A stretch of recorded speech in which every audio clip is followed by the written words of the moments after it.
The launch of a new, UK-inspired political party committed to taking Italy out of the European Union is a surefire indicator of widespread disenchantment with the bloc within a country right at the heart of Europe, an academic has warned. And while Dr. Marino Pagliarello, of the London School of Economics said while the prospect of Italexit becoming a reality was remote, a rising tide of resentment meant it could not be ruled out in the future. Gianluigi Perrogone launched his fledgling outfit, modelled on Nigel Farage's Brexit party, last week. On the same day the EU unveiled their contentious £677 billion coronavirus recovery plan. The proposals had split the bloc during the European Council summit, with members of the so-called Frugal Four objecting to the fact that a large proportion of the figure consisted of non-repayable grants. Dutch PM Mark Rutte, among others, suggested this would result in runaway public spending in countries in the south of the bloc, particularly Italy,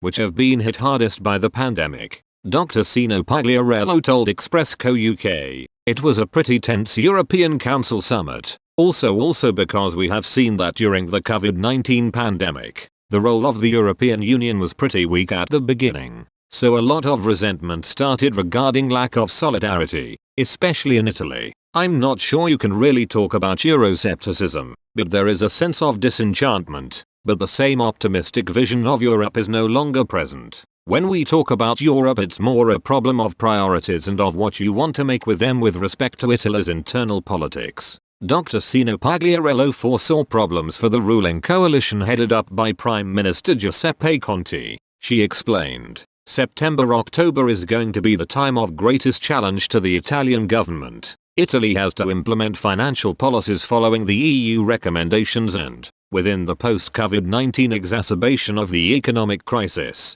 the current government coalitions might face severe challenges, which might lead to another election with Conte or with a technocratic government." Turning her attention to the founder of the new No Europe for Italy party, launched after a meeting with Mr. Farage in London last Monday, she added, "Gianluigi Perrogone founded his own party, No Europe for Italy, in July after being kicked out of the Five Star Movement for opposing the party being in a government coalition with the Democratic Party. Although he is still in the Italian Parliament as senator, he's a former TV journalist who aligns himself with Nigel Farage's politics. As a journalist he was a sort of genius at the level of political communication, by launching his party in the same day of the recovery fund, assessing his chances," she said, "it is too soon to say what kind of political impact he might have. It's too early to see him dominating, but he does have support. The issue of monetary sovereignty, meaning leaving the euro, is the main basis for the slogan.